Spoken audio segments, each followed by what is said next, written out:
The vestibular system is a sensory system in the inner ear that detects movement and acceleration. We say that a vestibular mismatch occurs when users see motion in-game but don't feel it in real life. For our experiment, we tested to see if a vestibular mismatch would have negative effects on users in the form of motion sickness or decreased engagement. Our hypothesis was that it would. For our experiment, we used the Tuscan Villa demo created by the Oculus team. It has a small house that you can walk in and around. The experiment consisted of two phases. In Phase 1, in-game motion corresponded only to their real-life head movement. Phase 2 additionally contained in-game walking while the user was actually stationary in real life, causing a vestibular mismatch. Each participant went through both phases in a random order. Each phase was followed by a survey.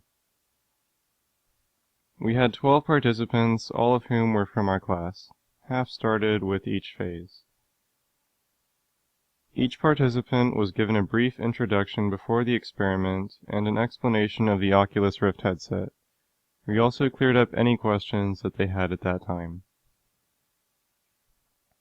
In Phase 1, the user was stationary in front of the house. Users had to turn their head to see different parts of the game world as we asked them to describe various aspects of the environment, as well as to count in-game objects such as butterflies and flowers.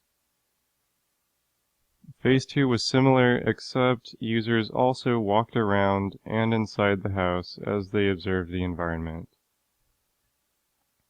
The survey given after each phase consisted of two other surveys called the Simulator Sickness Questionnaire and the Game Engagement Survey.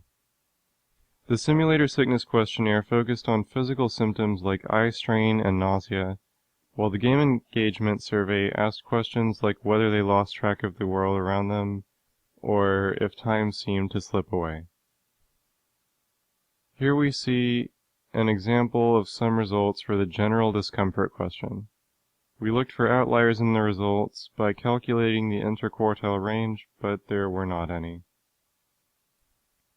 Here is a graph of the simulator sickness results, where the blue bar represents Phase 1 with only head movement, and the orange bar represents Phase 2 where users walked around in-game.